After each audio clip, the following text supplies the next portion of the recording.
Dans un robot, je hache ma viande à l'aide d'un couteau. J'émince mon romarin finement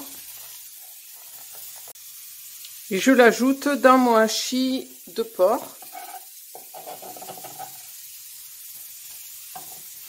avec le sel, le poivre et je termine par les pistaches. Je mélange bien le tout. Le lendemain, je sors mon pâton du réfrigérateur et je le partage en 2 morceaux, 1 tiers, 2 tiers. Je réserve le tiers et j'allonge les 2 tiers restants en un disque pour chemiser un moule de 20 cm de diamètre. Une fois ma pâte étalée, je la roule sur un rouleau délicatement pour ne pas la casser.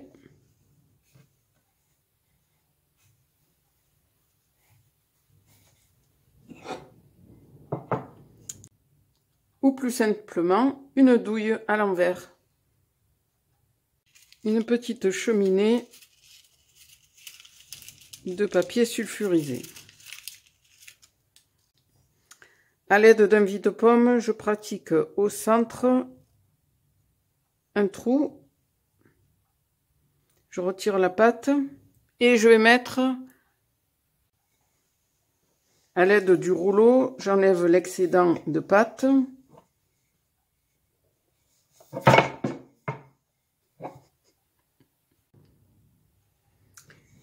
Une fois ma pâte étalée, je la roule sur un rouleau délicatement pour ne pas la casser.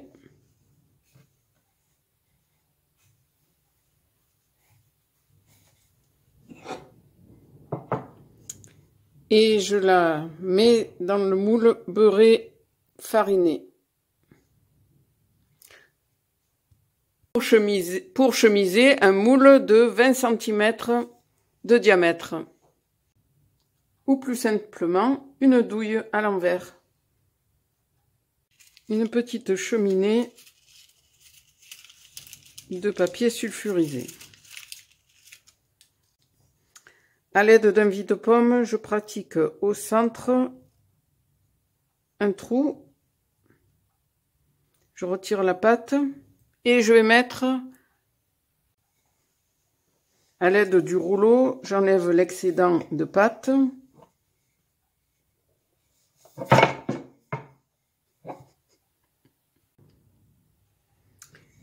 Une fois ma pâte étalée, je la roule sur un rouleau délicatement pour ne pas la casser.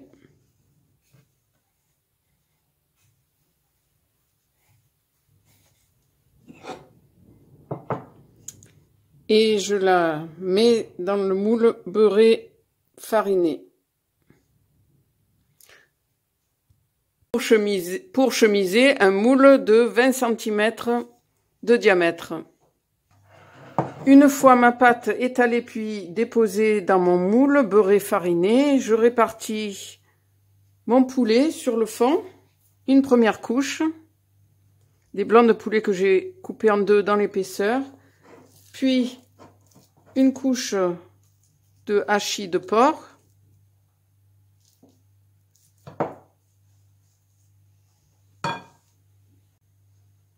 et je renouvelle l'opération du poulet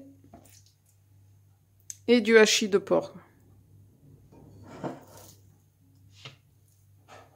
J'étale maintenant l'autre partie de pâte que j'avais gardée, le tiers restant, en un disque pour pouvoir recouvrir ce pâté. À l'aide d'un pinceau, je badigeonne les bords de ma pâte avec du jaune d'œuf.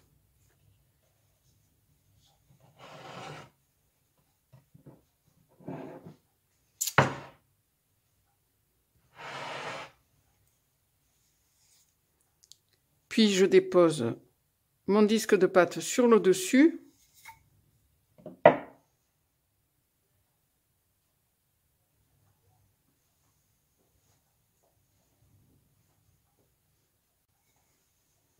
À l'aide du rouleau, j'enlève l'excédent de pâte.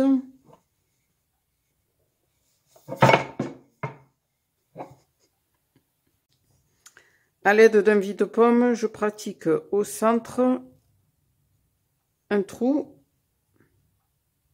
Je retire la pâte, une petite cheminée de papier sulfurisé. Ou plus simplement, une douille à l'envers. J'ai étalé les chutes de pâte et j'y découpe des formes à l'aide d'un porte-pièce.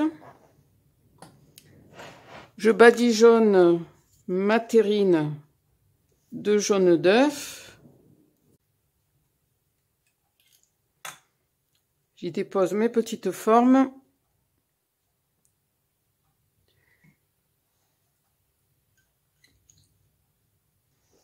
Je badigeonne de nouveau les fleurs avec le jaune d'œuf et j'enfourne pour 30 minutes à 210 degrés en four traditionnel, puis 30 minutes à 180 degrés.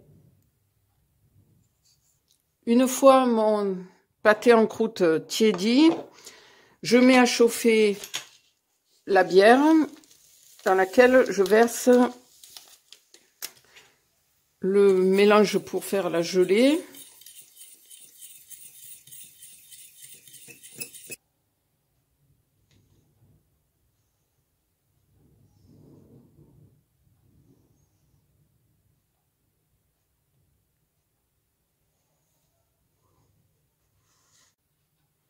Je n'ai plus qu'à placer mon pâté en croûte pendant 6 heures au réfrigérateur. Pour faciliter le démoulage, j'ai passé un sèche-cheveux tout autour du moule. Et puis voilà, le résultat, une fois coupé en deux,